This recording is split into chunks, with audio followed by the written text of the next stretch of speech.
Hi guys and welcome to Thrastzone.com. This is Mohit Soni. What you're looking at is the Hero X Pulse 2024 version. What we are riding today is the Pro variant, which has off-road capable suspension and as you can see, off-road capable tires, and a lot has changed on this motorcycle. At the same time, it is slightly different than the normal version that is already sold.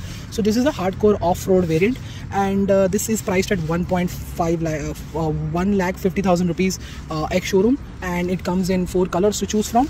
What this is the X Pulse with the E20 compliant engine, BS6 4-valve unit, and it is updated thoroughly. It's been refined a little bit here and there.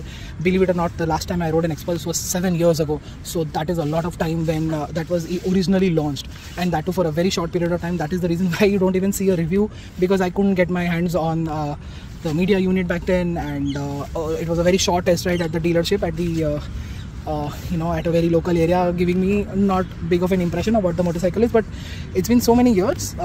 What has happened here is that the design exactly stays the same. You now get an LED light with LED DRLs, and which are again edge-shaped in true modern Hero motorcycles form.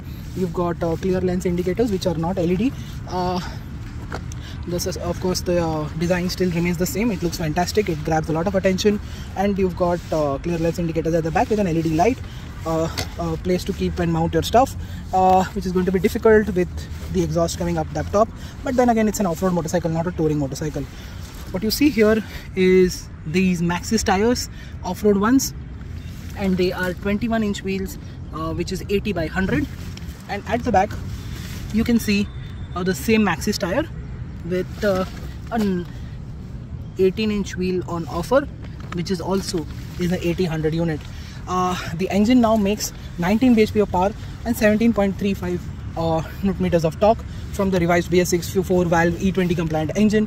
What it also gets is 250 mm of travel suspension at the front, 220 travel suspension at the back, and adjustable suspension at the front for rebound. So that is fantastic to have. And at the back also, of course, it's adjustable for preload only. So this actually makes a lot of sense. Off-roading this bike is the only thing that you can do, because while riding, and it feels very, very different than any other X Pulse that you've ever ridden before. It is these back the handles that are well covered with this cover here. The same instrument cluster remains. You've got trip meters and off-road mode, and all the features that you can look forward to. Eco ABS mode is off-road, rally and road.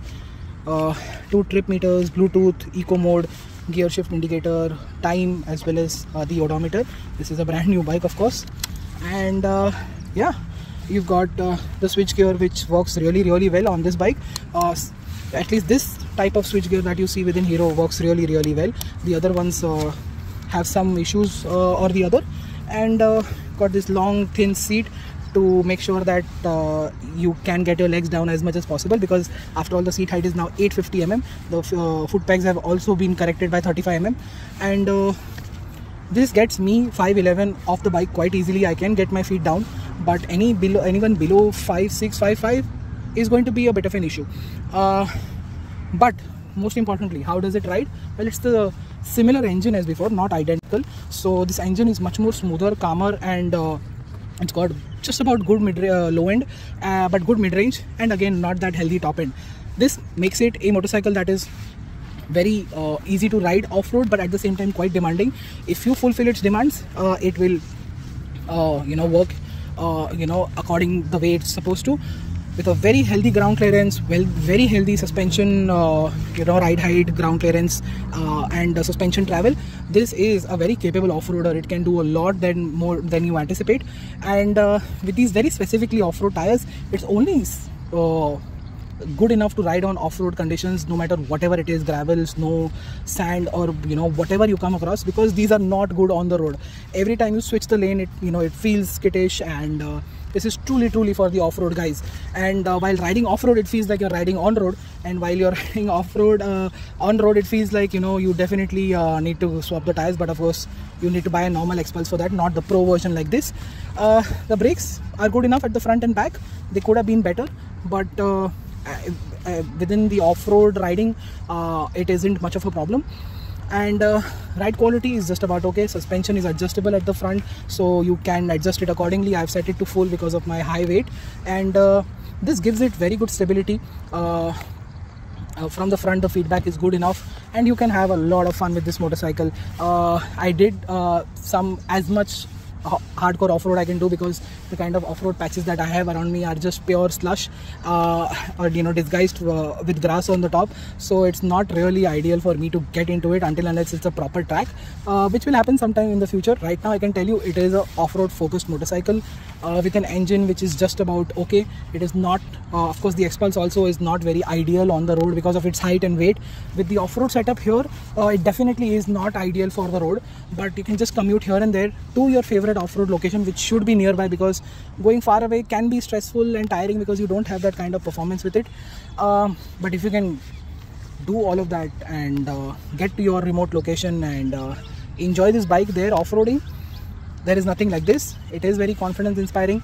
It does need a bit of tweaks when it comes to the suspension in terms of damping. I think that could have been better and more focused towards the road part, because somehow it does feel a little bit more stiff than I anticipated.